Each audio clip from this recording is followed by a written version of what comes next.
Salam Indonesia, salam Nusantara dari Sabang sampai Merauke, dari Miangas sampai Pulau Rote. Mantaplah iman kita, mantaplah kasih kita, mantaplah pengharapan kita. Tentunya di dalam Yesus Kristus menjadi Tuhan dan Juru Selamat kita dan Juru Selamat dunia. Percayalah kepada Yesus, engkau dan seisi rumahmu akan diselamatkan. Puji nama Tuhan. Sore hari ini atau kita sedang berehat, kiranya Tuhan Yesus memberkati 5 menit bersama dengan firman. Doa dan harapan saya, firman ini menjadi kekuatan iman bagi kita. Damai sejahtera Allah yang melampaui segala akal akan melihara hati dan pikiran kita. Puji Tuhan. Dan sebelumnya mari kita berdoa. Terima kasih Tuhan bahwa kesetiaan-Mu akan senantiasa menjadi pagar hidup dalam kehidupan kami. Dalam nama Yesus, haleluya. Amin. Puji nama Tuhan. Firman Allah akan saya baca di dalam Ratapan 22 sampai dengan 26. Demikian. Tak berkesudahan kasih setia Tuhan, tak habis-habisnya rahman-Nya, selalu baru tiap pagi, besar kesetiaan-Mu. Tuhan adalah bagianku, kata jiwaku, oleh sebab itu aku berharap kepadanya. Tuhan adalah baik bagi orang-orang berharap kepadanya, bagi jiwa yang mencari Dia. Adalah baik menanti dengan diam pertolongan Tuhan. Haleluya. Kalau kita melihat cerita ini sangat panjang, ratapan yang dilakukan oleh Yeremia karena perlakuan orang-orang atau lima raja terakhir, yaitu Yosia, dan kita tahu juga dialah yang melakukan apa yang baik.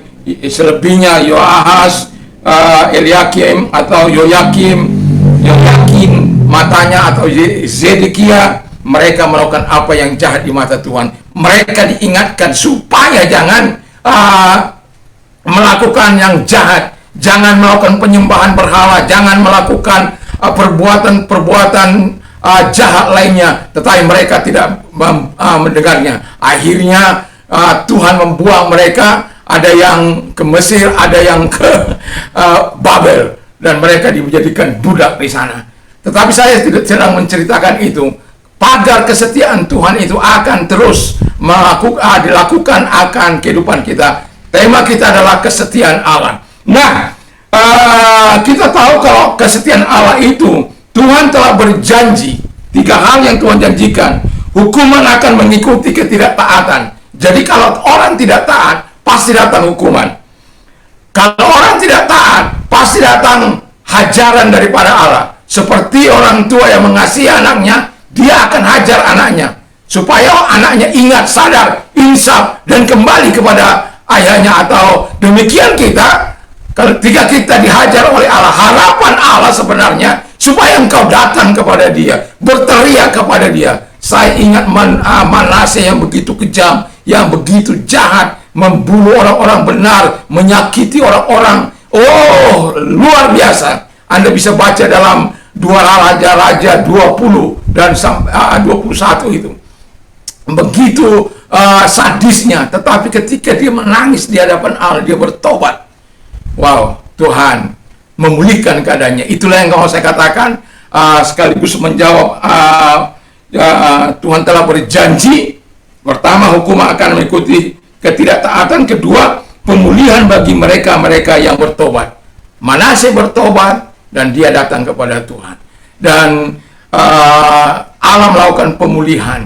Jadi kita tahu bagaimana ketika Manase digantikan oleh Amon, Amon digantikan oleh Yosua.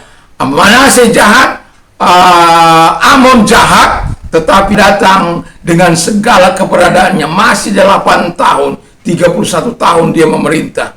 Dan itu sesuatu yang sangat luar biasa. Dia ingat firman Allah, dia hancurkan segala hal-hal yang tidak menyenangkan Allah, dan Allah menolong dan memberkati dia. Itu yang mau saya katakan yang ketiga. Dan dia kalau ada pertobatan, orang akan dipulihkan, dan kemudian Allah akan kembali menggenapi janjinya dan kesetiaannya yang dia katakan untuk kesetiaan tentang firman-Nya, tentang janji Tuhan, hukuman atas orang-orang yang tidak taat, atau pemulihan bagi orang-orang yang bertobat, dan berkat-berkatnya bagi mereka yang hidup dalam pertobatan itu.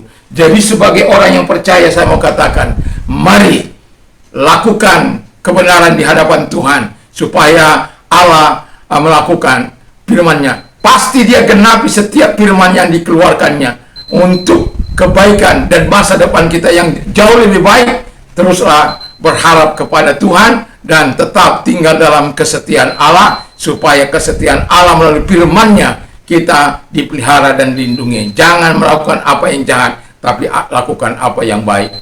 Dalam nama Yesus, mari kita berdoa. Terima kasih Bapa di surga, kiranya Tuhan menolong kami, sehingga kami tetap melakukan apa yang benar, supaya kami tetap tinggal dalam pagar setianya Tuhan. Di dalam nama Yesus kami bersyukur dan berdoa. Haleluya. Amin. Selamat beristirahat. Kiranya Tuhan Yesus memberkati kita. Mantap, mantap, mantap.